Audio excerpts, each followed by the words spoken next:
Hey everyone, welcome back to another Fall Obsession podcast episode. My name is Sam Thrash. I'm your show host over here at Fall Obsession. Thank you for tuning in to another new podcast. I've always tried to steer clear of politics on our show, and I stand by that. We've had some podcasts and some topics over the years where we have kind of been in a gray area, flirted with that line a little bit, but while as much as I say that we try to steer clear of politics, there's also a time and place for it in hunting in the outdoors. And I believe that is when our rights as hunters are being threatened. I believe that is applicable to over regulating and over restricting hunters, I should say, and hunting bans in certain regard to where wildlife conservation and wildlife management efforts are disregarded and factual information is disregarded. All of these things, I think, are where we as hunters and outdoors men and women need to have a voice and make our voice heard. So my guest this week on the show is a good friend of mine. He's been on the podcast before, Mike Behrens, and we get into all that. We talk specifically about a couple of new items that have recently been on our minds regarding new regulations or restrictions in states like Kentucky and Texas. We talk a little bit about the stuff with wolves and mountain lions that's obviously been going on in Colorado, as well as a ton of other instances and circumstances that that we drum up. So it's an interesting conversation, and I hope you guys enjoy it. I hope you guys get something out of it. I think it's very important for hunters and outdoors men and women to be more than just folks that are going to their local sporting goods store and buying a hunting license every year. We need to be tuned in to what's going on both in our state and other states around us, other states that have large impacts on hunting in the outdoors, and anywhere in between. So we get into all that in this podcast, and again, hope you guys enjoy. Before I turn it over to the episode, though, we got to hit a few things with our partners. First and foremost, our headlining sponsor for Fall Obsession Podcast is Hoot Camo. I started rocking some Hoot Camo last year in 2023. My first hunt with Hoot was flatland mule deer hunt in Colorado. I was super impressed with the pattern, super pleased with it. The gear held up phenomenally in regard to warmth in the cold weather, durability in the thick and prickly brush. Couldn't have asked for a better quality camouflage, and the patterns themselves are very versatile, very functional. I encourage you guys to go check out Hoot Camo, go to their website and learn about the inspiration behind their unique patterns and how they work in different environments. Hoot also has a bunch of other gear on their website, such as just general lifestyle gear, fishing gear, some golf gear, that kind of stuff. So they have a little bit of everything for everybody. It's not just camouflage. But if you are looking to get into that good high quality set of camouflage for a price point that's reasonable for the blue collar hunter. I know everything's expensive right now and it can be hard sometimes to make that investment into good camo. Hoot makes that a little bit more realistic with some good price points for that high quality gear. So head on over to hootcamo.com, check them out, and if you want to place an order, use the code FALLOBSESSION15 and that will save you some money at checkout. hootcamo.com. We have a new partner on our podcast now that I'm super excited about, News on Safaris. They are a premier safari outfitter over there in Africa, and they have treated our staff that has hunted with them very well.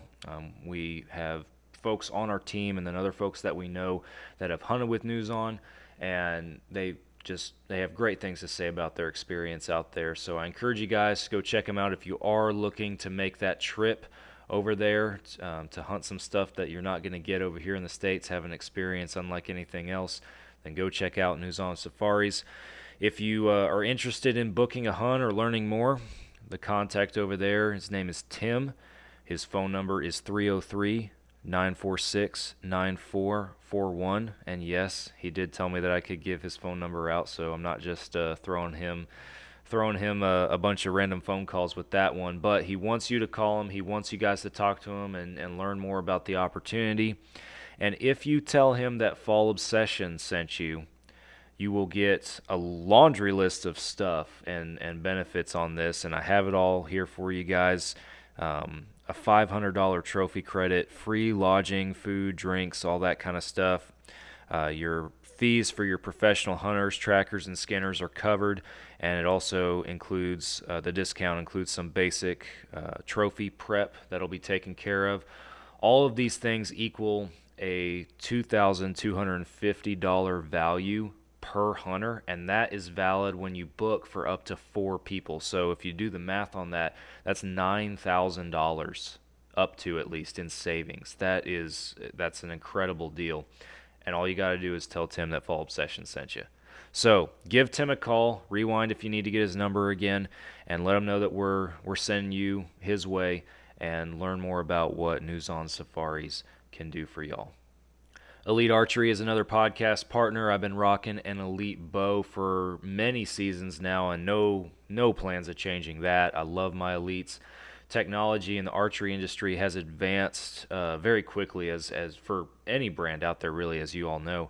But Elite has taken full advantage of that, and just every year they continue to build somehow a better bow than the year before. So rocked an Omnia last year, absolutely loved it. Went on that Colorado mule deer hunt with it. And then this year I got an Ethos on the way. I'm super excited to get that bow in my hand as well. Looking forward to it.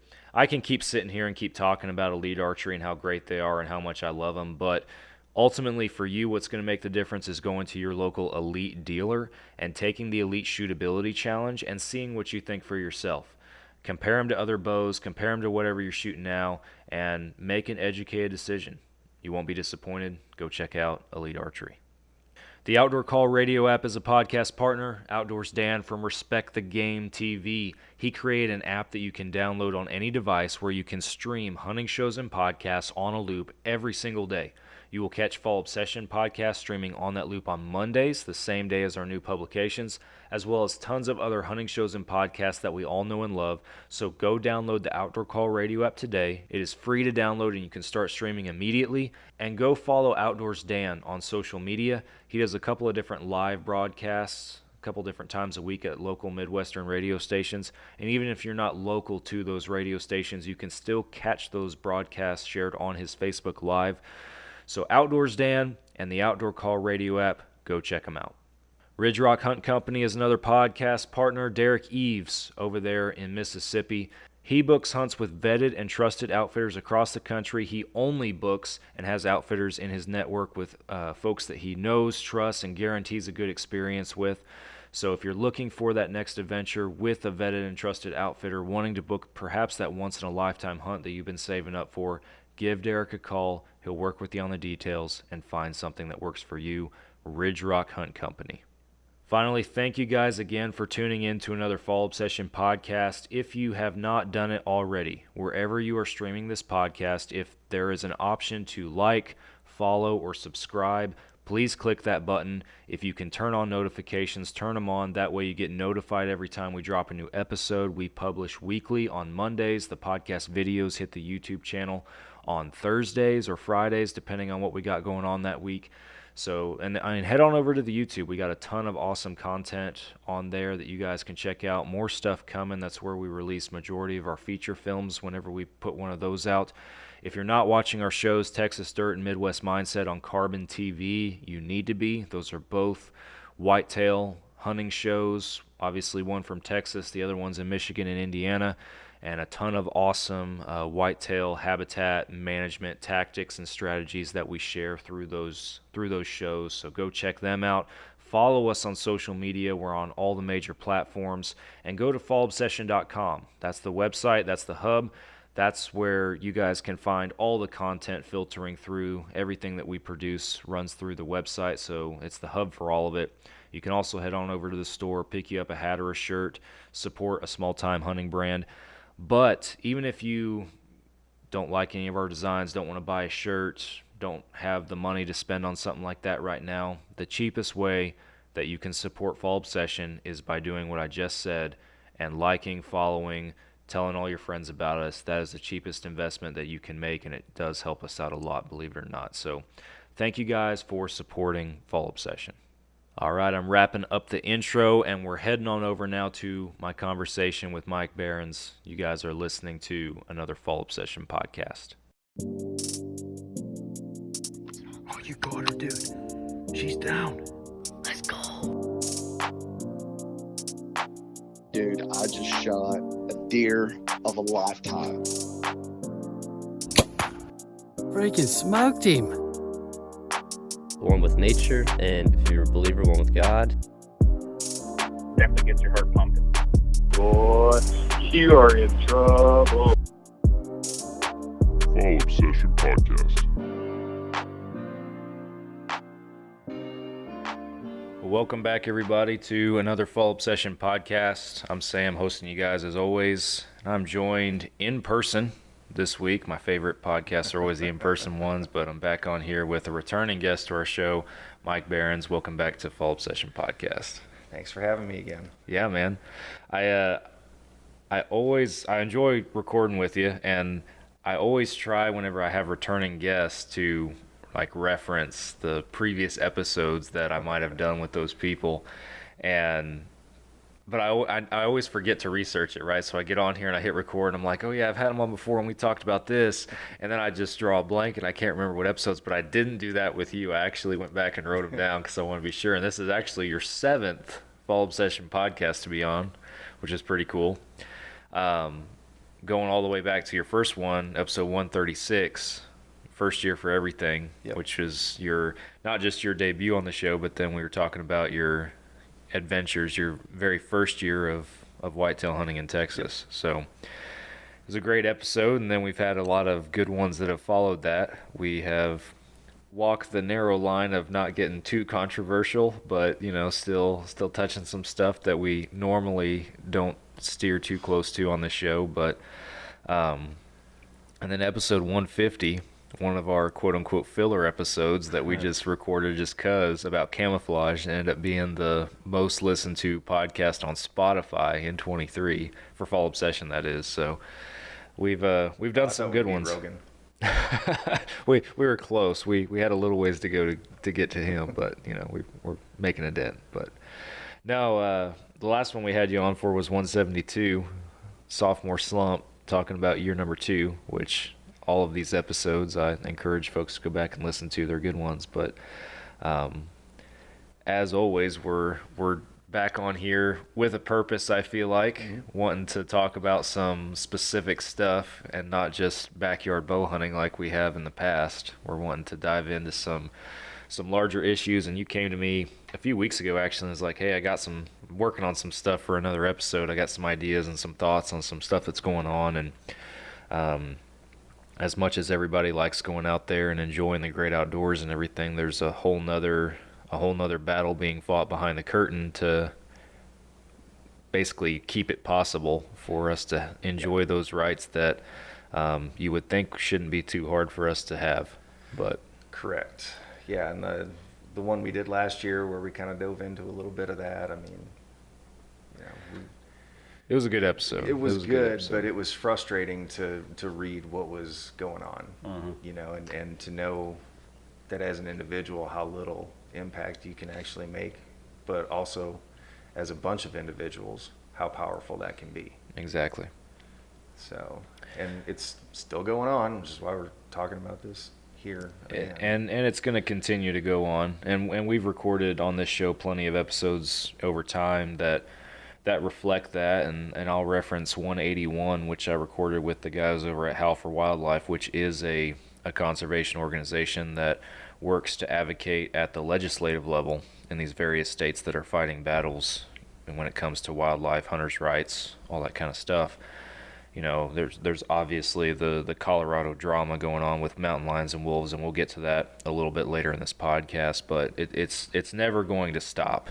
And that was one thing those guys drove home in that podcast, is if you don't pay attention and if you don't care about it happening nationally in other states, perhaps ones that you don't have any interest in hunting or may never hunt in your life, it's only a matter of time before the ripple effect continues to spread. And if people from Texas, for example, aren't paying attention to what's going on in Colorado or Idaho or California and don't care about that, well, then by the time that stuff comes to Texas, there's going to be no outside help for for a state like us, or hunters that are in Texas, for example. And that's a general hypothetical, I know, but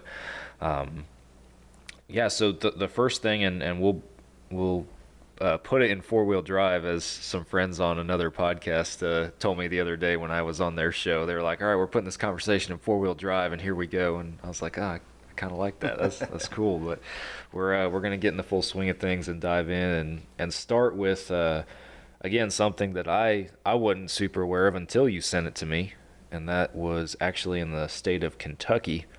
The Department of Fish and Wildlife have recently prohibited the hunting of wild hogs.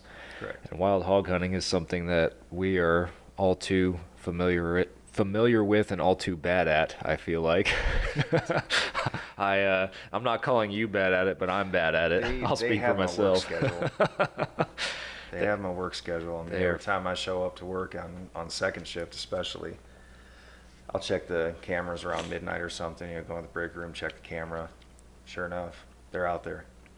When I'm on my days off, I can sit out there 24 hours a day for both days and not see a single pig, not hear a single squeal, nothing.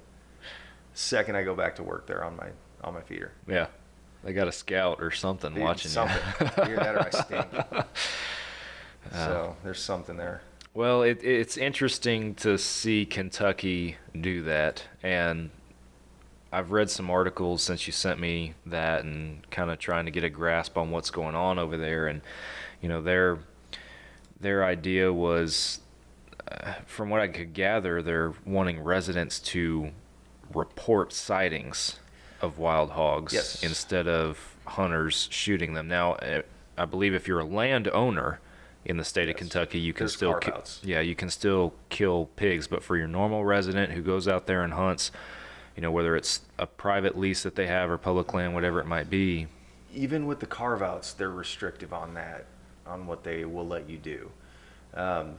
So, I mean, to the initial drive on this whole thing, and there's some truth to it, but the way they're applying it makes you, it's kind of a head scratcher. Yeah. They say because an educated pig is harder to track or trap, Kentucky is taking steps to prevent hunting feral hogs. Blah, blah, blah. There was a direct quote, basically, an educated pig is harder to track. So by putting pressure on them through hunting, they're saying that we're driving them to be nocturnal. That says a politician who's never hunted pigs in his life. It's funny because you could argue that with any species of game, period. How many times in Texas do whitetail hunters make a wrong move on a smart buck that they're trying to kill or something like that, and that buck leaves the area or turns nocturnal or adjusts his pattern in a certain way? That's bullcrap. Is what that is. Well, I mean, like I said, so says the politician or the bureaucrat or whoever that has never hunted pigs in their life. Right. That's all it boils down to. You got people making rules who have never done what their rules are affecting. You have that, and then you have more states, and I keep bringing this up a lot sooner than I wanted to, and I keep saying I'll dive into it later, but you have voter-based decisions now too, which is a group of people now that have never done that, making decisions on the behalf of the people that do. So, like Colorado, we hold it. We'll hold it again. We can hold it. Yeah. So, and the other thing on top of that is, and I didn't get a chance to dive too deep into research on this, but they're wanting residents to report sightings of this. Correct. And they want to put pig population control in the hands of the Fish and Wildlife Department. Yes. We're the government, we're here to help. Exactly. And at that point, what's that going to turn into? And as history has proven in other states, it's going to turn into you're now going to be hiring hunters. Yes. All right. Okay. Come on with it. So what they're going to do is, yes, it's Paul Blart, Mall Cop, observe and report, right? Okay, if you're a landowner and you physically see a pig that's ripping up your ground, you can shoot it. Yeah. But me, as a landowner across the street, me having a trap set up there, I am now at odds. If Texas were to adopt the same set of regulations as Yeah. Kentucky. I cannot trap them in my backyard anymore. Yeah. I cannot go out there in a ground blind and wait for them, day or night, doesn't matter. I cannot be the aggressor according to what I've read on this. So it is only a defensive posture. I look at it from a military perspective. Like when I was in Afghanistan, hey, all right, you guys are just out here to observe and report. That's it. Yeah. Now, maybe if they shoot at you, you can take them out. But other than that, if you see bad guys, they can be waving an ISIS flag or whatever it is. Just let us know, and we'll send somebody in there to schwack them. Yeah. I think of that, I forget what kind of commercial it was, but there's a bank robbery happening and the security guard's just standing there chilling. Mm-hmm. They're like, do something. He's like, I'm just a security monitor. I'm just here to tell you if there's a Yes. bank robbery. There's a bank robbery. Yeah. That's what I think That's of when I exactly think of what this it is. thing. So now, and this I was talking to some guys at work that also hunt too, and we were kind of all gearing up for this, and we were throwing ideas back and forth, and we're pretty stupid, so the conversation got stupid. But anyway, Don't so sell yourself we short. were trying to figure out how to make a bunch of money without having to go to an actual job, which I think pretty much everybody watching this is thinking about too. Oh, I'm sure. Yeah. Everybody does, yeah. So when you get a bunch of prior service dum-dums together, the ideas get pretty weird. And some of the ideas that we were throwing out, I was like, hey, how about, since Kentucky's banning wild hogs, I know what this is going to turn into. This is going to turn into a government contract situation because, let's face it, 2 game wardens per county, seriously, what are they going to do? Right. They can't even handle deer calls. Exactly. There's just numbers. There's just too much. So what they're going to do is they're going to have all of these calls. They're going to be inundated with calls now that this is in place. And people are just like, well, I'm not taking a fine for shooting pigs. So now they're going to have all these, what are they, the damage tags, depredation or whatever it is. Yeah. They're going to have an influx of those. And now they're going to have to gauge, like, how much money is this worth? What's this guy's, wheat field worth that the hogs just tore up? Now he's not going to get any wheat. He's going to have, 2 cuttings of hay or whatever that he's not going to get this year. What's that all worth? And then, of course, as, state governments, federal governments, any type of government will do, they'll cut you short. Right. Because you're not a contractor with them. If you're a contractor, they'd pay you twice what it's worth. Right. So I think what's going to happen in Kentucky is they're going to get so inundated with these calls, and they're going to have just such a demand for getting these pigs out of there because people aren't going to take fines for it. So the hunting ceases, the population is going to skyrocket even worse than it is now because you're not taking out the breeder boars, especially the breeder sows, Right. which is exactly what I'm after in the backyard. I don't care about the boars. They're finite. Breeder sows, if you let them breed 2-3 times a year, depending on the cycles, Oh, yeah. that's a lot of pigs. That's 60 pigs a year if they It's hit 3 times a year. ridiculous. Yeah. So now all of a sudden breeding is off the charts, and they're going to be even more inundated with this. Now they're going to have more calls, more damage, more money going out. So what are they going to do? They're like, we got to do something about this. But they're not going to admit they were wrong. Yeah. So that's going to stay in place. And in turn, what they're going to do, and this is where, the trio of morons at my work, myself included, we decided, hey, why don't we just be hog hunting contractors for Kentucky? Because if they're going to pay X amount for a boar and X amount for a breeding sow, and say you hit 18, 20 of them every couple of weeks, and they're paying out, X amount per pig, that's passive income. Oh, yeah. No, it's So you're going to have 50, 100 contracting companies that are out there just setting up traps on behalf of the government, and they're going to be shelling out money. Now, say the numbers are 300 and 500 per. Because like I said, if you're a government contractor, it's twice what it's worth. right. So I figure a boar, say it's $300, and a sow is $500, a breeder. Cool. You get 18, and maybe it's a 8-10 split or a 6-12 split for sows to boars. You do the math on that, and if you hit 20-ish pigs a week, you're talking in the vicinity just for a contractor. That's $200,000 a year contract. Mm-hmm. How many counties are there in Kentucky, and how much can one contractor cover? I was going to say, where's that money coming How from? many hundreds of contractors are they going to have to sustain this? and actually try to make a dent in this population that they're now allowing to breed unchecked. And for our listeners that are tuning in that might be new to hunting or unfamiliar with how all this works, that we're not spitballing stuff just out of the blue. This is stuff that over the course of years we've seen happen with various states throughout America from time to time, whatever the species might be, big or small, dense populations or smaller, whatever it might be. This is what it's gonna come to most likely. And it's also regardless of subject too. You can True. interchange hunting with, government contracting. Oh, overseas. yeah, absolutely. I mean, it's all the same thing. It's the same, yeah. But it's all about but the problem is most of these contractors are going to have some sort of tie to either a state or a local official. Yeah. And therein lies the problem. So unless you're rubbing elbows with people, good luck getting a contract in Kentucky. That's just how it goes. So, and this is just where we drive home, and of course we're talking about this on our show, and people might ask or think, well, what can I do about that, or what are you going to do about that? What am I going to sit here in front of this microphone going to do about it instead of just talking about what's about to happen?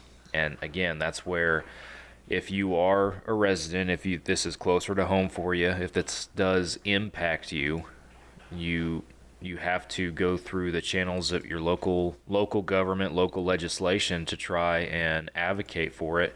If there are local organizations that are working to, provide some resolutions or some insight at a higher level with this kind of thing, get plugged in with them.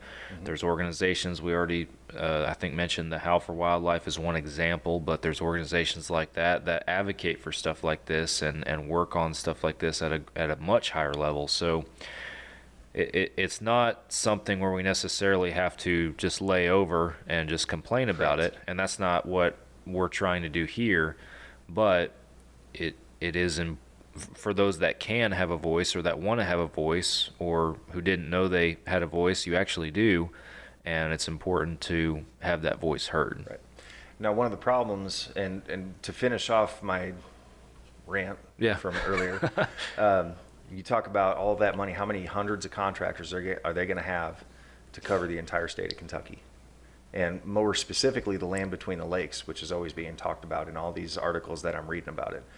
And the locals know, you guys know what I'm talking about, land between the lakes. You guys are familiar with it. I have no idea what it looks like, obviously, being in Texas and Iowa and stuff my whole life. But at any rate, how many contractors do we have to have, at what cost? And the question you asked is perfect. Who's paying for it? Right.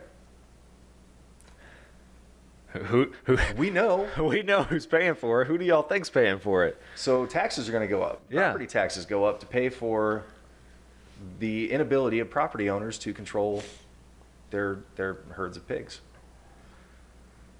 You take the teeth out of the wolf, and what happens? Yeah. So and you're now cutting into, on top of that, taxes are going up, but then how much is that going to impact, obviously, the resources of your Fish and Wildlife Department and other things that they are doing that's productive from a conservation standpoint, that now their budgets are going to become constrained in other areas potentially to make up for it. Just something, answering calls. How much fuel do these guys use a week answering calls? And now you're going to, quadruple, if not, exponentially increase that? They're never going to stop. And at $3.50 a gallon or whatever it is in Kentucky, I mean, where we're at, 3, right? Here? Yeah. California's at like 5.5, 6. I don't know what Kentucky is, but I mean, it's somewhere in there. So you've got that, and yeah, governments, they contract at a lower cost and stuff like that, to tax exemptions and whatever, but still, just look at fuel cost alone. That's going to drive up taxes. I mean, that was a limiting factor when I was a police officer. It was like, hey, we need to stop putting so many miles on the cars because our fuel budget's blowing up. Okay. I will chase less crime. Right. How do you want me to accomplish that one, fella? It's a nice thing on a spreadsheet, but when you try and put it into practice, it doesn't make any sense. Right. So now you're looking at just doing the quick math on it. that I did at work, you're looking at $20 million, $30 million increase that they're going to have in increased revenue to cover this. So question to Kentuckians, when this stuff falls this way, are you going to be able to handle $30 million of increased revenue? And that's being very conservative, because any budget proposition is not going to be, hey, this is only what we need. Well, here's what we need, plus, we're going to tie in all this stuff. So it's actually about, I don't know, $750 million. That's what it always ends up. You need a nickel, but they give you $20. Right. So how's that going to be covered by the citizens? And that's a thing that's going to happen all over the place. I mean, Colorado is another example. We'll probably get to that, but that's going to cost money. All those things up there cost money.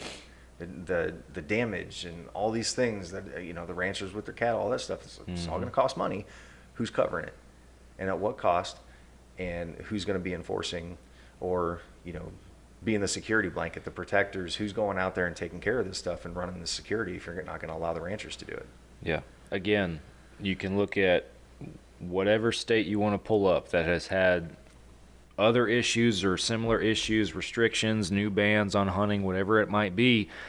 And as history shows, there might be a tax difference on everybody for the state as far as population goes, but then your hunting licenses go up. In Colorado's sense, you start cutting other tags because even though you might not blatantly admit it, that these lions, for example, are going to start killing your wildlife. They're going to kill your deer and your elk. So, now we can't let as many hunters kill deer and elk, so we got to cut tags. Well, now we got to increase the price of everybody else's tags to make up for the money that we're losing on this.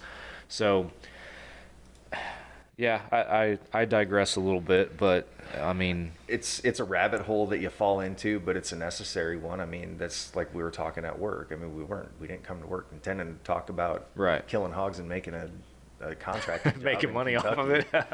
But here we are, Granted, I mean, pipe dream. There's nobody in Kentucky who's going to take some stranger from Texas and be like, yeah, sure, you can have a government contract to hunt pigs over here. Yeah, 4 states away. Yeah, it's not going to happen, but it was a fun conversation. But yeah, I mean, in the end, what this is not even a law. No, and that was the interesting thing that I was looking at, because I was trying to, I was just skimming through stuff and everything, and I had that light bulb moment at one point, like there's no state law that has been passed for this. This is simply the Fish and Wildlife Department putting a restriction or a prohibition. Is that the right word? Am I using good English on that? Regulation, restriction, prohibiting. That's what I'm trying to get at. I'm not good at the English language. I'm sorry. But you speak firefighter, I speak infantry. Yeah, exactly. I talk good. No words. I know words. Yes, so it's not even a law. And, if it's not really codified into law, and this entity that made this regulation, which would be akin to our Texas Parks and Wildlife, there's caveats to this, so don't get all like, oh man, I'm not going to follow these. No, you still have to. A regulation made by a government agency, we also know them as bureaucrats, has zero teeth, especially now with a certain Supreme Court statute or Supreme Court decision that was just made a couple weeks ago, knocking down Chevron. Okay, and that was for federal, doesn't apply to states, but give it time, it will. So basically what that whole thing said was a government agency cannot set and enforce fees for something unless it's codified into law. That's really the nuts and bolts as I understand it. I'm not a lawyer. I'm infantry. I'm not smart. But as I understand it, that's kind of what the deal is. Yeah. So the boaters, or not the boaters, but the fishermen were getting taxed like $600-700 per day on a day rate. And they're like, this is crap. Because it was NOAA that was doing it. Well, they didn't have the legal authority. They weren't codified into law to be able to do that. That's why I got struck down. Yep. So it was another poor decision by the Supreme Court 30, 40 years ago that put a policy in place, a legal precedent in place Yep. that had no business being there because it was not constitutionally justified. So now, Supreme Court today knocks that down, matter of time before it starts getting applied in the appellate and state courts and stuff like that, and they start applying Chevron. So, at any rate, that's whatever. That's going to be a problem for somebody else on another day. But to apply the same logic, you've got a bureaucrat or a series of bureaucrats in Kentucky that have now made a regulation, and I'm just making the assumption that they've never hunted these things in their life, which may or may not be true, but makes me feel good. Because nobody who's hunted these things would actually say something like that and enact something like this. Yeah. And I'm not by any means an expert on them. I am quite terrible at hunting feral pigs. And I still get them on occasion, but man, they're hard. It's because you're pushing them and turning them nocturnal. That's right. I'm educating them. You're I'm educating making them them. smart. I'm putting them through the school of hard shots. So these bureaucrats make these rules. Now, if they are not codified into law as having the authority to do that, like Texas does, Texas has codified into law that the Parks and Wildlife Commission has full authority to do a laundry list of things, Right. including set fees. Mm-hmm. So that is an actual state law that you can look up. We've got technically we can't complain about it here. And here's the real head scratcher. This is what I was telling you about before, to kind of jump off the Kentucky thing. Me personally, I think this is one of the worst written laws ever. It essentially says that the fee for a license in the state of Texas shall be $12, or an amount deemed appropriate, or whatever the wording is by the commission. Whichever's higher. Whichever's higher. You know, And that's a law. you know the last time I paid $12 for a license? So, Kentuckians, have a look at your state code. And like we have the Texas Administrative Code here, Secretary of State. That stuff should be on there. Kentucky has a Secretary of State. Go look on the website. Find all these things. Sit there and read. You know, I had a little bit of extra time at work, obviously, and we were checking some things out, and I looked through and I found a couple of them. I printed them. Of course, I don't have them today because, you know, I'm smart like that. But I printed them off because I knew I wouldn't be able to find them again. And I was right. Yeah. Because I can't find them again. Print them off, left them in the other car. Google search and nothing. But it literally says that. It's codified into law that our elected officials, the people that we can hold accountable, have handed off that authority to people we cannot hold accountable. That's a problem for me. Yeah. And that should be a huge problem for the state of Kentucky, too. Because now all these guys that own land, and girls that own land, and it's getting torn up, and they have no choice but to let it happen unless they physically seeing it going on. They have no recourse now. Unless this is a bureaucratic agency overstepping its legal authority. Right. And if they're not overstepping their legal authority, now you need to start looking at your elected officials and be like, hey guy, what are we doing about this? Are we going to go ahead and change this? Are we going to put something in the law here? We're going to maybe take back a little bit of power, because I can't call them up and, you know, they're not accountable to me. Yeah. And that's the same thing with the state of Texas. We have no recourse but to go to our elected officials and be like, hey, you gave them too much power. You need to take it back. And this needs to be codified into law a different way, because they have too much say, too much power, too much, you know, you basically just punted and you just kick the responsibility to somebody else because you don't want to deal with it. So just make a law saying, hey, it's your problem now. Yeah.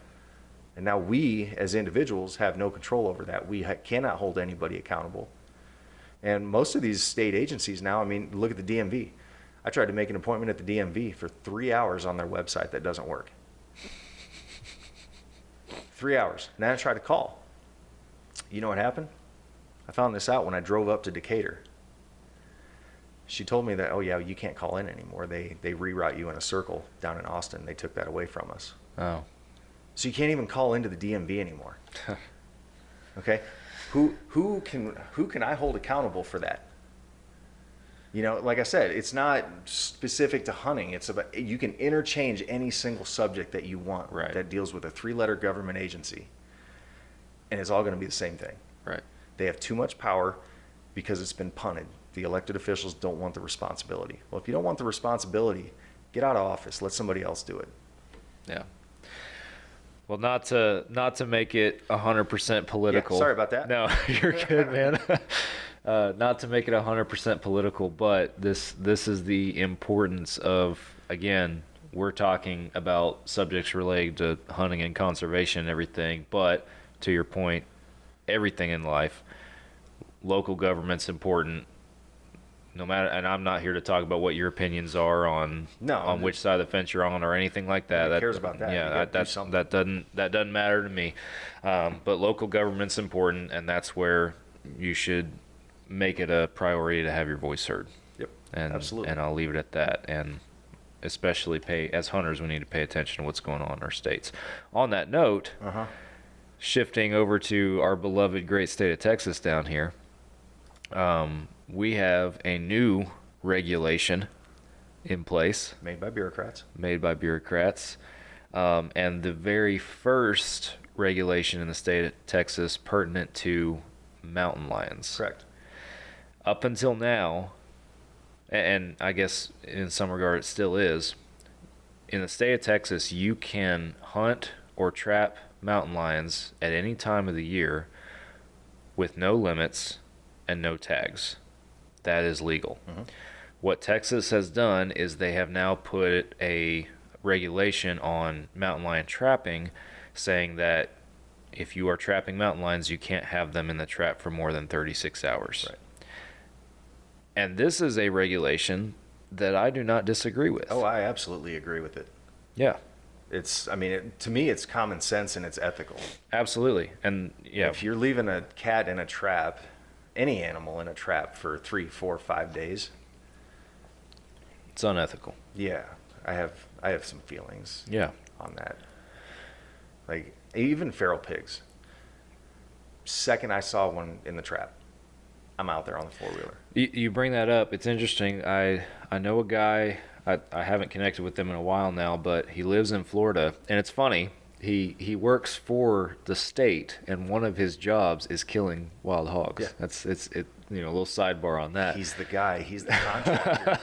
But he was in Texas at one point in time a few years ago, and we met up for lunch while he was just passing through on his way to the airport, and I asked him, I was like, how do you get so many pigs? Right? And he told me, he's like, well, I have a lot of traps out. He goes, the pictures I send you are only the big ones. He's like, I trap and shoot so many pigs. He's like, but I trap a lot. I was like, but you're in Texas right now. And he said in Florida that he was required to, if he traps, he has, cameras on all his traps. And he said, I'm required to be there within 24 hours if I trap a pig. Same deal. Absolutely. It's just common sense ethics. I mean, what kind of a dirtbag are you if you're leaving an animal in a cage for 4 or 5 days, especially in the middle of summer, like right now, 100 degrees? Come on, man. Like I said, I have feelings on that one. Yeah. For anybody that were to do that, if I saw it, there would be words. No, this is a good regulation in my opinion. It is ethical, and there's that line right between being restrictive and limiting a hunter and outdoorsman's rights and being ethical with your restrictions, because as many people as are out there and are ethical hunters and responsible, you also have those that give us a bad name, the rednecks who just, if it's brown it's down, and they don't really give a crap about any piece or part of it. They're just there to kill. Not trying to stereotype rednecks there. I'm a redneck in some regards too. So it's very red. Yeah, exactly. I was working on that water pump this morning, but it's not to stereotype in that regard, but there are people, we all know it, that give hunting a bad name. Yeah. And there has to be some regulation and limitations to prevent that from being the worst that it can be. I guess I Or should don't say. restrict us from taking care of it ourselves. Yeah, but that's another conversation. Might lead to some problems. So the other thing that this regulation does is it also bans canned hunts. Yeah. So we can't tie a kitty to a tree and be like, all right, there's one. Oh my God, he's coming right for us. Yeah. Take a that- guy yeah, on a can't mountain do that lion hunt anymore. because he never killed one. Yeah. So either one of those two things, if you're doing that, you're not a hunter or a trapper. Yeah. You're fill in whatever word you want to put, but you know what I'm thinking. Yeah. It's you got to be smart about it, and this, again, like I've already said multiple times now, this is a good one. This is one that is responsible and serves a good purpose. Obviously, everybody's a little bit edgy hearing about it just because of what's going on in Colorado right now, and the fact that in November they have a vote going to their ballot for a mountain lion hunting ban in the entire state. And we already saw how that worked out with wolves for the reintroduction of wolves into Colorado. Everything's fine. Everything's fine. It'll be fine. So that, I mean, because of that, it gets, people get a little weary of it. And I'm not telling people to let their guard down, because it is possible that this leads to other things, right? It turns into a mountain lion, and honestly, I would not be surprised if within the next few years Texas has a mountain lion hunting season and there are tags. It will. It'll mirror bobcat. You'll have to have a hunting license to do it. It won't be a non-game animal anymore. Yeah. And it'll be September 1st through August 31st of the next year. Yeah. So and fun fact, since you brought it up in regard to bobcats in Texas, to your point, exactly what you just said, you have to be a licensed hunter. Mm-hmm. And the season is a full year. It's year round. Yep. But those dates are specified. And what's going to happen if certain people are making certain decisions? Yep. Those dates are all of a sudden just one day going to be shortened. And now there's a fall season or a spring season or whatever they come up with. And then from there, that's where the restrictions start getting obviously more limiting. And this leads into why I preface this whole thing made by a bureaucrat. These regulations are made by a bureaucrat because Texas elected officials punted this responsibility to a commission because they didn't want to deal with it. Right. Now, I understand they can't deal with everything every day. There's got to be some. But you can also codify some sort of a recourse for us as citizens to come back. And that's one thing that's missing. So, like I said here, this is not a bad thing. I totally agree with it. However, it was a unanimous vote by the 11 commissioners. Okay, so 11 people are making choices and decisions and regulations. 11 people for every hunter in the state of Texas. Do you know any of those 11 people on the commission? Not personally. I sure don't. I sure I don't even know what their names are. Didn't even know there was a commission, to be honest with you. I mean, who does? Right. Unless you really dive into it. I know now, and Right. everybody who listens to this knows. Right. But if you're out there and you get your first deer license or deer tags or whatever first time, like this was me 3 years ago, whatever, almost 3 years ago. Yeah. So that's me. I mean, everybody's like, well, ignorance of the law isn't an excuse. Well, I mean, here's the thing about laws. Yeah. They're supposed to be clear, concise, and easily understood, and easily enforceable. Have you read a law lately? It does not necessarily always fall under the description you just gave. I will say that. So it's supposed to be understood Right. easily by the average person. If I go in and I read, man, Title 31, let's see, where are we at here? Go back one more time here.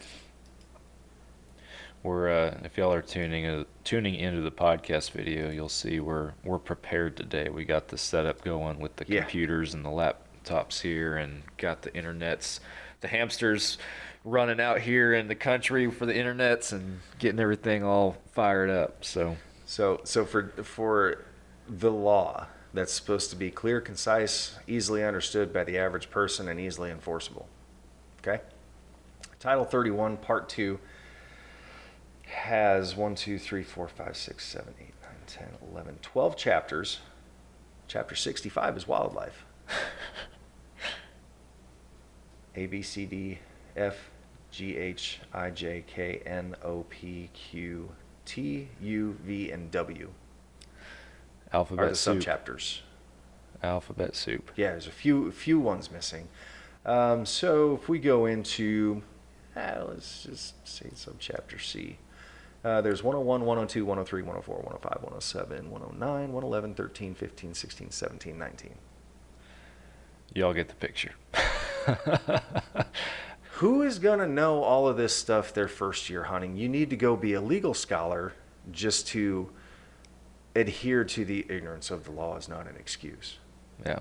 I hear that, and this is, I mean, tell me you haven't heard a cop say that before. I was a cop, and I think I've said it, but it was like speeding. Right. Okay.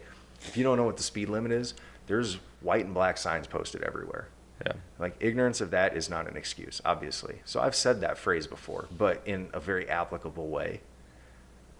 But for some obscure urban white-tailed deer removal permit, well, you didn't know about that? Ignorance of that is not an excuse. Here's your citation. Right. Give me a break. Come on, man. So this is what I'm talking about. Like, there's all these rules and stuff that are getting put in place by bureaucrats that we have no control over. We have no recourse on. Now, a lot of them we don't disagree with. I'm good with bag limits so we don't overhunt. I'm good with not leaving, cats, pigs, whatever. I don't care what it is, leaving something in a trap for 5, 6, 7, 8, 9 days. Right. I'm good with all that. A lot of stuff I don't have a problem with. But let's give us some kind of a recourse here so when they start overstepping and they're like, yeah, well, we're going to go ahead and shorten that to 9 months now. Why? Now I got to check my calendar if I see, Bigfoot out there with his pointy ears and sharp teeth. Right. I mean, come on. And I want to say this too, because I know that there are a lot of newer hunters that do listen to the show at times. I don't want y'all to hear this and get intimidated, right? I don't want it to scare people from just do the right thing. From going and getting your hunting license and going out there and hunting, because just like you said 3 years ago, you knew that you needed a deer tag to kill a deer in Texas, and you need to be a licensed hunter, so you went and bought a hunting license, and you were good to go, right? I want to encourage people to get in the outdoors and to hunt. That's what's the most important thing, and that's the ultimate reason that all of this stuff should be there, is to allow us the conservation efforts that are necessary to sustain hunting and outdoor life for the foreseeable future. So take advantage of it and get out there. Don't feel like you got to read through every word and remember every word on all this stuff, because you're not going to. Neither of us sitting here have ever done that or know it either. But I look it up and I look at it and I'm just like, this is so stupid. Exactly. But it goes back to doing the right thing, like you said, being ethical with your hunting, with your trapping, with all of your efforts out there, because that's what makes a good hunter. And as we've talked about earlier in this episode, when the time is there for you to have your voice heard at a higher level with your local officials, whether that's reaching out to their offices directly, or whether that's in Colorado right now voting, for crying out loud. Educate yourself. That's when you educate yourself on, okay, who's making these decisions? What are the other impacts that this is going to have? That's where you need to do your research. That's where you need to understand everything, because if you want your voice heard, then make sure you're educated on the subject. And I may sound hypocritical on that because I'm over here talking about these things, and for all I know, y'all may think I'm blowing smoke up your butt, but I like to think that I spent a little bit of time looking at this stuff before we hit record. But well, and another thing too, I mean, they need to do something to where this stuff's easier to find too. Because, I mean, I was doing an active dive into this stuff. And Right. some of this stuff was, I mean, like, you can't find it. Oh, the research you have done, like you've gone even farther, than I have with this stuff. Because, like I said at the beginning, you came to me weeks ago with the idea to have an episode over these things. And I think I texted you a week or two ago. It was like, hey, you want to record this week? And you're like, no, I need more time. Yeah, I know that got comes down sidetracked. to personal schedules and, what you're able to put into it. But I bring that up to say, like, this isn't just us. Oh, hey, what are we going to talk about tonight? Oh, let's No, talk that was about last that. year. That was last year. That was these other 6 episodes Yeah. we talked about Yeah, at I the was beginning. like, hey, man, you want to record it? Yeah, that's cool. Let's talk about camouflage. But no, I bring that up just to drive home the point that we try to put some research and some thought into this before we just dive on here and talk to the whole world where everybody can hear us. Because it's important. We care about it. That's why we're bringing it up. Not for a political stance of any kind on the show. If you want to talk politics, I'll give you our phone numbers and we'll talk about it one-on-one. But it just, this is the stuff that's important for the whole hunting community to understand. Yeah. And to have a little bit more buy-in, perhaps. The buy-in, yeah, that's accurately put, because there's a lot of hunters who they'll zero problem going out there August 15th or whatever your state day is, Right. going and getting a hunting license. But come that fateful day in November when the election day is taking place, they ain't coming out of their deer blind. True. And depending on the figures that you're hearing, like, I looked for days to try and figure out where this data came from. I know it's out there, but it ranges. Some say 10 million hunters in the country have a hunting license, do not vote. Mm-hmm. Do not even have a registration to vote, are not registered. Some are saying it's upwards of 20 to 25 million. That is a lot of people. The low number is an insane amount of people. Right. That is a shift in a country's. That's a kind of number that backs up a shift in a country's leadership. Huge difference. Yes. So there is data out there. Where I got the information from, the source I got it from, if you Google podcasts in Texas, I'm sure you'll come across it. No free ads, so they're not getting a bump. You got to pay to be on this show. They wouldn't answer my Facebook message, so I'm not going to give their name out. But anyway, the guy that goes through all this, their number cruncher, I mean, the dude, he's very intelligent. Right. And he knows a lot of people in a lot of areas. I mean, he's got contacts in the Border Patrol. He's got contacts all over the, CIA and all these different government agencies. He's got friends everywhere. Yeah. So he knows what's going on the ground level. And when he's going through and he's saying, hey, these are the statistics on this. And there are this many people. I think it was Missouri. It was the one that I remember. It was like 258,000 hunters in Missouri have a hunting license and are not registered to vote. I don't know exactly what that number was, but it was somewhere around 250,000 just in the state of Missouri. I'm curious now. So, yeah, good luck, because I did the same thing. Well, no, you said 250,000. I'm just curious on what the population of a state like Missouri is. Oh, it was enough to sway any race. 6.1 million in 2022 in Missouri. Unless it was a straight up landslide, those numbers are enough to sway any election. Well, yeah, I mean, and again, we're flirting with that line we always flirt with on politics on the show, but you look at just how many people vote. I'll compare it to a local level. How about that? Because the city that I work for as a firefighter, for example, it has a little over 81,000 people that live there, and we just had this past spring our local elections for city council and mayor and all that kind of stuff, and the people that sit in those seats, right, they impact not just the taxes and the well-being of the residents and everything, but they also have what we pay attention to the most, obviously, is fire and police. Mm-hmm. Where's their stance on that kind of stuff? Because that's our world. Out of a little over 81,000 residents, maybe 10,000 voted. Yep. Maybe. A fraction. And it's like, holy cow, there's literally just an eighth of the people that live here that are making all of the determinations on the town's future and leadership. Right. Small scale, right? Blow it up however big you want to get. But Well, and that's why everybody was shocked in, what was it, 2020, when we had 161 million people either factually or allegedly show up to vote, Right. depending where your stance is on things. But whatever, that's the number, 181 million people, and everybody's like, oh my God, it's the biggest turnout ever. That shouldn't be the case. That should be average. yeah, we need that. That should be a turnout every time. Right. Exactly. No, I get it. And then you look at like Texas. I mean, Missouri has what, 6.1 million, and then you look at Texas and got over 30 million people in Texas, and how many You of got those to are take hunters? out 18 and younger because census does include kids and Correct. everything too. But yeah, you got to take all that out. But yeah, that's a lot of people.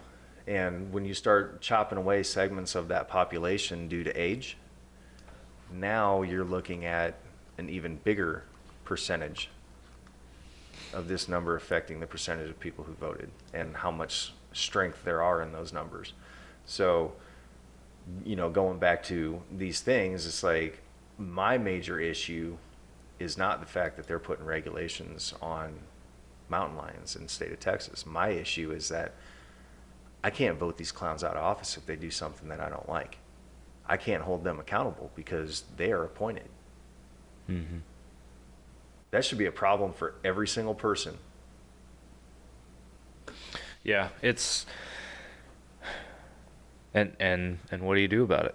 You gotta get new elected officials. Exactly. And you can't do that from a deer blind. True. So I guess the 10 to 25 million, depending on whose numbers you're looking at and which one's actually accurate, you can take a day off in November. It's fine.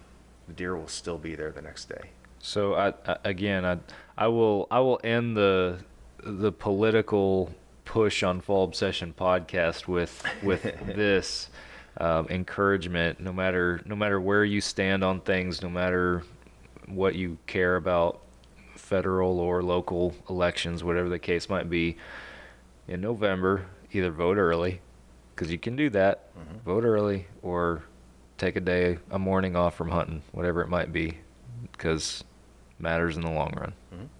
It does. 100%. And it's not, I mean, let's be real. President of the United States, it doesn't affect me on the daily at all. Correct. But what does affect me on the daily, especially during season, is these 11 dudes on the Wildlife Commission. They affect me on the daily. Yeah. Pay attention to what's going on in your state with hunting and wildlife regulations, conservation efforts, all that kind of stuff, because again, we've talked about Kentucky, we keep tiptoeing around Colorado, we've talked about the mountain lion restriction in Texas, which again is a good thing right now. Pay attention, because as history has proven, what starts in just a simple, hey, you can't have a cat in your trap for more than 36 hours, it can progress a lot farther if nobody pays it any mind. Yeah, now you've only got 2 weeks in the middle of deer season to hunt mountain lions. And then when does it trickle over to other species, right? Exactly. When does the mountain lion population increase in Texas because nobody's hunting them as much, and now they're impacting your whitetail populations and your pig populations, and now we have a hunting season for pigs, and now we get fewer deer tags every year, and whatever the case might be. That's the trickle-down effect, right? That's the worst-case scenario in Texas in a nutshell.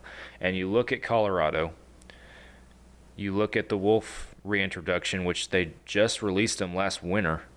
That was when they brought them back, and how much in already now we're looking at the first hunting season, and I'm not the expert on Colorado. I'm a Texas boy. I got guys on the team that know stuff about Colorado, but how it has already impacted the tags that you're seeing. You look at Colorado a trend over the past several years, there's fewer and fewer tags. Before the 24-25 book came out this past April, Colorado residents were worried that they were going to do away with over-the-counter tags altogether. I talked to several people that hunt Colorado or that live there, and that was a concern. Like, they might go this far, and they didn't, not yet. But there's so, like, where does it end, you know? Yeah. And where's it going to trend? Because now we've reintroduced wolves. In November in Colorado, the entire state, the same state that just voted to bring back wolves with no hunting or trapping regulations on wolves at all, period. And in fact, they were blatantly clear, do not shoot these things. You will be severely punished if you kill a wolf. Now they're wanting to do that with lions. So now you're going to have two very aggressive predators in their natural environment that are greatly impacting The wolves hunting. are not in their natural environment. Yes, I stand Those are corrected. actually the incorrect species of wolves that are not native to that area. Yeah. But the point In is, the wilderness. you've got some pretty significant, very highly skilled and motivated predators Yes. that are now 100% protected. Yes. What are you supposed to do? Right. And it's all, if you don't care about it, if you live in the city and maybe you get an opportunity, you get a tag every once in a while, or you just like to go fishing or whatever it might be, and I keep following those little rabbit trails that you keep talking about and everything. But on that note too, I will say I am not a big fisherman personally. I'll wet a line every now and then. I'm born and raised a hunter, and that's where my love lies. But for those that are avid fishermen and that don't really care so much about hunting, this is relevant to y'all too. Not just from the standpoint of, oh, what if you go to Colorado and a wolf shows up when you're fishing off the bank? No, I'm not talking about that. It's all on the same plate. Fishing, hunting, the outdoors, it's all on the same plate. And I can't speak educatively, that's probably not a word either, I can't speak to that well at all in regards to fishing regulations or bans or restrictions and stuff. But if they're coming for hunting, they're going to come for fishing too. Yeah. And if you are historical. Exactly, if you are just purely a fisherman and you don't care about hunting, I encourage you to pay attention. Because just like, you know, if it's going on in another state, it could ripple effect to your state. If it's hunting in your state, it'll ripple effect to fishing in one way or another. And it goes back to how many licensed hunters, licensed fishermen are not registered to vote. And if you don't like what's happening, especially in a state like Colorado, and you've got a hunting license and you didn't register to vote, or you're registered to vote but you didn't vote, hey man, I mean, not to point fingers, but you could have done something about that. You and, you know, however many tens or hundreds of thousands of other people who did the same thing. Look up the number on the wolf vote too. Like, it passed to reintroduce wolves, but it barely passed. Right. It barely passed. And I don't have the exact number in front of me, but it was like 51 to 49, or like it was that close, right? That's sad. And that was an issue that was voted on a line item, right? That wasn't like gone through the political side and, you know, representatives. That was a line item vote, right? I believe so. And if I'm misspeaking, I apologize. But so especially if it was a line item vote on a ballot and it passed that close, like literally everybody who's against it, who didn't vote for their, you know, whatever side, they should be kicking themselves right now because they could have influenced that outcome.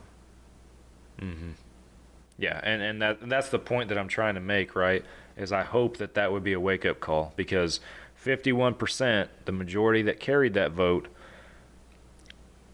are, in my opinion, uneducated, a majority probably non-hunters that live in the state of Colorado. Yeah. That, oh, wolves used to be here, they're not here now, we can bring them back, it's wildlife, I like wildlife, oh, that sounds cool, let's do it. Simple as that, right? And I know I'm summarizing, but my hope is that simple issue will have made a lot of people pay attention. It will have woken up a lot of hunters across the country, or in that state specifically, to where now we roll around in November when the mountain lion item is on the ballot. Okay, everybody's paying attention. Yeah. We're not going to let this thing do this again. Yeah, and it's becoming a thing too. I got a friend up in Colorado. He just moved there last year, and he's just like, I can't even hunt this year. Yeah. No, man. I mean, and I know Colorado's just their draw system and everything is more complex than some other states, and that's not a knock on them. I understand that it's also a destination state for hunting, for more so than a lot of other states are. So you have to take that into account and everything. And any state that's like that, Colorado, the whole Rocky Mountain range, and those big western hunting states, whatever it might be, yeah, they got to have the draw applications. That's a much more competitive system to get a tag, whereas down here in Texas, you don't right now, you don't even have to, if you're hunting pigs on private property, you don't have to even be a licensed hunter, so for now until 11 people decide to change that. Right. But so, and that's the point is, whether you're living in Colorado, Kentucky, Iowa, Texas, Florida, who cares? You have to at least know if your wildlife agency, know how they're run. Like, I didn't know that we had a commission. Right. Because I don't even know if Iowa has a commission, and I grew up there. I don't know. But just know that. Know the basics. Okay, we've got a wildlife commission. They are able to set fees legally and do all that stuff here in Texas. Okay, cool. I can't complain about that. So yeah, I mean, the only recourse we have in Texas is obviously elected officials. But I mean, know the basics about how your bureaucracy works in your state. And I'm not saying you have to obviously do a deep dive or anything like that, but just know how it operates. I mean, for Colorado, who's making this? I mean, yeah, the wolf thing was a vote, obviously, so that's pretty cut and dried.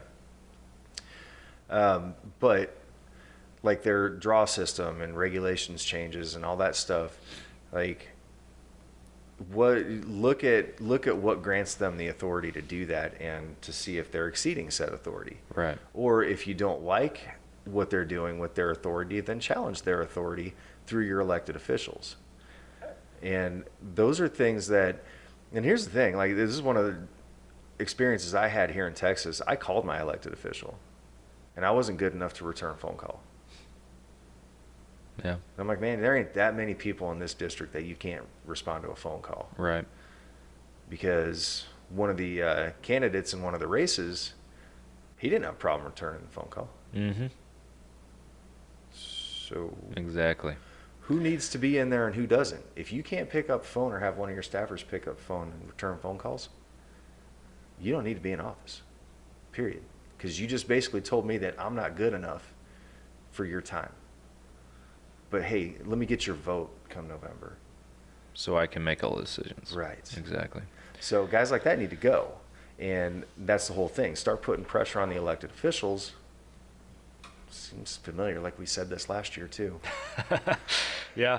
Episode 149 is that other conservation episode that we did. I don't know that we got quite as political as we did in this one, but and I did want to bring up too, I looked it up here so I can tell you accurately, is in regards to Colorado, the stuff that's going on there specifically. Again, I'm from Texas. I'm not the most educated guy on what's going on there. I support organizations like Howl for Wildlife that are making an impact in those fights, that are doing some good work. But podcast episodes that have been on our show, at least episode 181 is I recorded with the guys at Howl Wildlife talking about this kind of stuff. That's a great one to go listen to. And then also episode 177 with our Western coordinator, Tim, who is a Colorado resident. That was more centered around the Colorado. He does it every year where he talks about the, what's new for the Colorado big game regulations and everything. We recorded that episode back in April. But this year had a little bit more information in it, given what's been going on. So those are two good podcasts to go listen to if you're interested in hearing from more educated people on the matter than myself. So Yeah, and there's always somebody out there who knows more. Just ask questions, and I mean, like I said, it seems like I'm kind of dogging on stuff, but like a lot of the decisions I like, you know, I mean, I fully support bag limits, and yeah, absolutely, game wardens go out there and get rid of the dirt bag poachers and stuff like that. Absolutely. You know, I'm cool with that, but you know, there's still got to be a check and balance on the bureaucracy that we have within our government. There has to be a check on that. And this is one of those things where, yeah, they had some conversations about it. I don't know what the conversations look like in Kentucky, if they even had one, but I'm assuming they did. You know, I mean, nobody's just going to go in and be like, all right, today we're going to ban hog hunting because I have a theory. That's not how they do it. Oh, So, my word. You know, they had a lot of stuff. I mean, I'm looking at an article right now. It's pretty well written, and it's got a lot of different quotes from a lot of different people who were at the meeting with the commissioners or in contact with commissioners and stuff like that. And great, you know, and I don't disagree with any of it. But again, there's got to be a check on it, because eventually, no matter how good this commission is, they're going to do something wrong. And we have to have the ability as citizens to have recourse against that.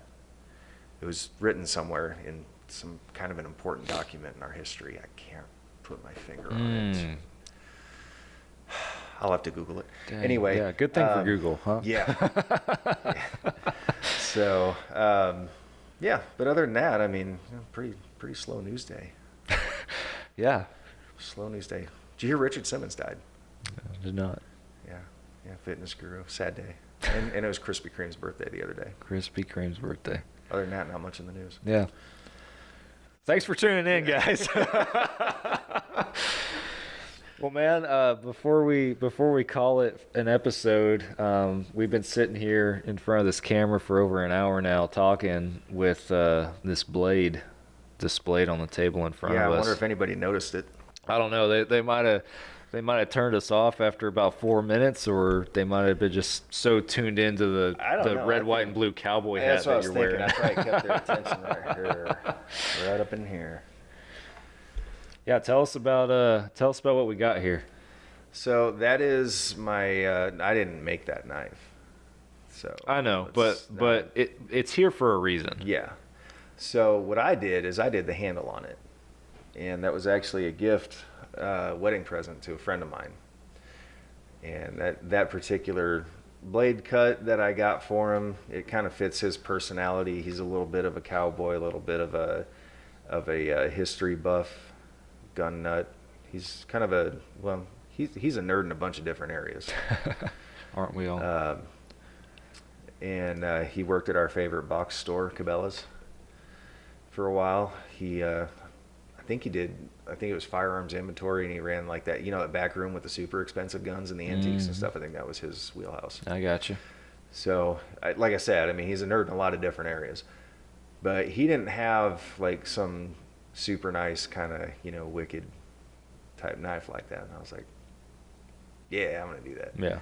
So I got the blade, and I did a little bit of research, because I'm pretty much a blacksmith. I mean, I watched every season of Forged in Fire, so pretty much can do anything. Yeah, I got your online degree that's right. in blacksmithing. That's so. right. So I was like, all right, well, based on what they talked about on that show, which, I mean, again, you learn something when you watch shows like that. And it's like, all right, what are they talking about here? So I looked at the different steels that are in there, and, you know, the overall hardness of the blade, and how it compares to, like, you know, kitchen knives. Like, everybody knows how hard a kitchen knife is, or, you know, like their buck knife or whatever. So I wanted to see how hard this steel was before I paid for the blade. And it's pretty hard. It's pretty hard. It's pretty hard. So I'm like, all right, well, that's a good thing. The only thing that I didn't know, the unknown, was, you know, tempering and, you know, heat treat and stuff like that. But you're going to find out first time you have to stab a wild pig, because you can't hunt them anymore. I thought you scared them all off, and they're all nocturnal. Well, that's true. now. That's true. Yeah. That whole education process. So this thing is a super hard blade, you know, relatively speaking. You know, Damascus is soft and hard metals that are folded over and stuff like that. So there is soft metal in there, obviously, but the overall hardness is pretty hard. Sharpened up like a dream. Yeah. Yeah, that thing it sliced right through paper. So that's awesome. It's a good blade. Obviously it hasn't been under any test because I did talk to him and I was like, hey, did you use it yet? And he's like, yeah, it's sitting on my desk in my office. Cool. Got it for you to use. Yeah. But the point of it is that handle right there. Oops. So the handle right here, this whole deal, I did. So, because that's what I do. I play with wood, not steel. So I got the blade, and again, I watched all the Forged in Fire stuff, so I pretty much was an expert on putting handles on a knife, which is what I did. And it's not as easy as you would think. And every time that they're drilling holes in the scales on the side, trying to get that pin stock to line up and everything, it's that hard. Like you have it on a drill press and you're like, oh man, drill perfect hole. And of course, it was also my first time doing it too, so I'm sitting there like, I got 3 clamps on this. 3 clamps. Wow. And I'm slowly turning each one not slowly, I was doing it pretty quick because it's 5-minute epoxy, right? It's going to dry quickly. So I had to get those things on there fast. And I'd never done it before, so my version of fast, somebody who actually does knives for a living is like, oh my God. But I did it. And he was super happy with it and everything, so it kind of sparked an idea. And I enjoyed making it. I thought it was fun.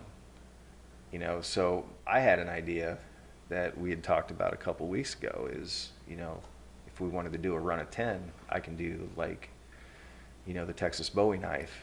And but doing stuff like that. On top of your idea as well, though, you were also inspired by some perfectly shaped sticks in your backyard that would make for some really cool natural handles. And that was the whole thing too. It's Texas Bowie knife, Texas wood handle, deer pin mosaic stock or pin stock in there, and just make it like this whole big Texas thing. So I've got mesquite sitting back there. We've got the white oak. You've got some pecan wood, pecan, yeah. However people say it, because there's like 50 different pronunciations. Everybody down here says pecan. I still say pecan. I've always said pecan my whole life. So I just go the obnoxious route and say pecan.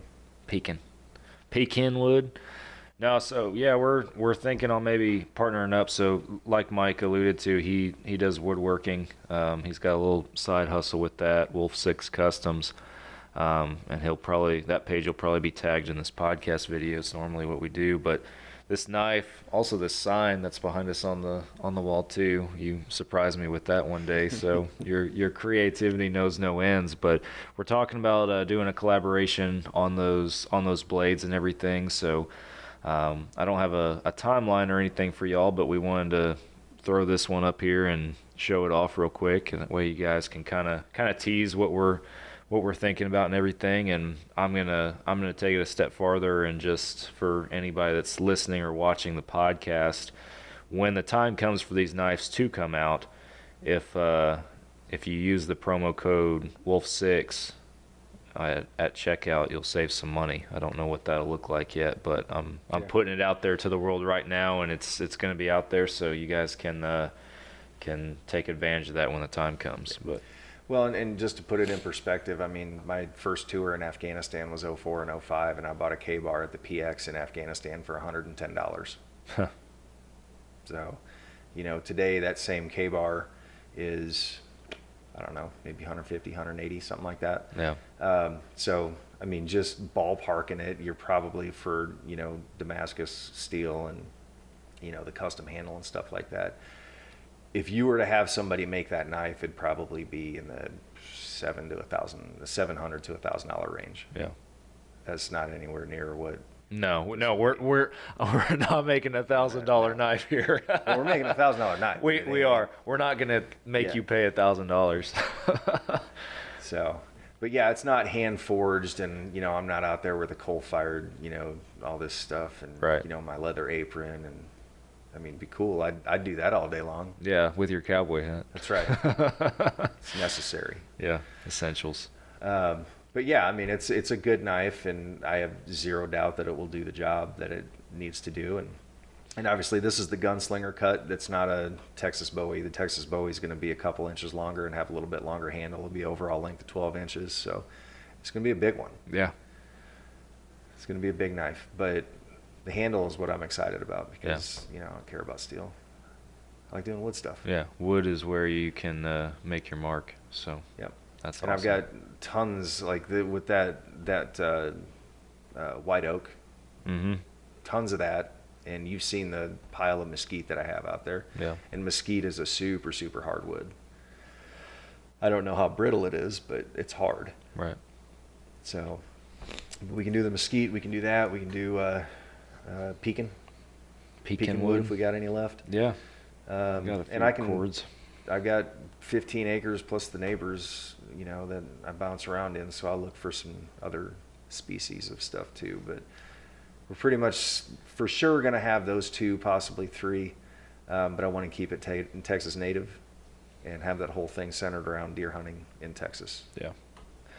No, it'll be cool. I definitely encourage folks to keep an eye out and watch out for it, because it's something that we're going to try to get off the ground here in the near future. Again, don't have a date for y'all, but keep your eyes out and save that code if you're interested in picking one up when the time comes. So save you a few bucks. But well, man, thanks for hopping on here with me again and diving deep.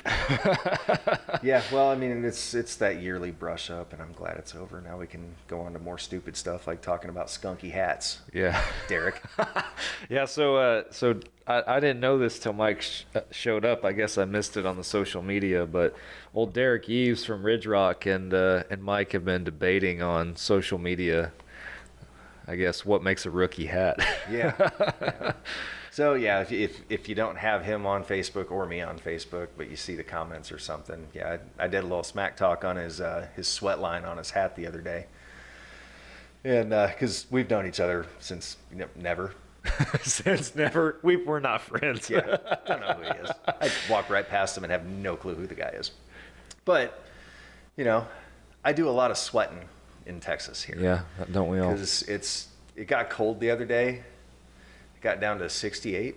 Was it 68 that day we were talking? Yeah, I almost put a jacket on. Yes, I was cold. Yeah, like legit cold. It got me excited for fall in July. I was very disappointed. And then like 3 days later, it was 100 again. So yeah, that was awesome. Been 100 ever since. But anyway, so yeah, there's a lot of sweating that goes on. Last year was way worse. Yeah. But this year's had its moments. When I'm really getting after it, it's like I told him in the comment. He puts his picture of his hat up and it's got a little bit of sweat on the brow and everything. I was like, those are rookie sweat lines. And this is true. Like if I'm really out there doing stuff, like when I was chopping that wood that day, cutting it with the chainsaw and all that stuff, it looked like I peed my pants. I was just soaked all the way down to my knees. That's a sweat line. So I was going to bring this like scuzzy, disgusting hat that I was wearing that day. It's my camo hat, and it doesn't look camo anymore. No, it's kind of sweated the camo out of it. It's white, and it's very, very starched. We'll say that. It'll stand up on it. I could throw it and it'd break a window. So I was going to bring that hat, but I forgot it. So I came unprepared, and I apologize to the masses for that. Well, it's a good thought. It was a thought that counts, So. All right, guys. Well, appreciate y'all tuning in to another Fall Obsession podcast. I'm sure Mike will be on here again before too long, and we'll have another great discussion. Hope you guys enjoyed it. If you have anything to add on any of the topics we talked about today, we'd love to hear it, and drop it in the comments or send us a message, whatever it might be. I'm always willing to talk about stuff. So appreciate y'all tuning in. Be sure you're liked, followed, subscribed, all that good stuff on all the platforms, and notifications turned on, podcast platforms and YouTube. That way when we post new stuff. And with that, we're closing it down, and I'll be back with you guys again next week for another podcast. Catch you then.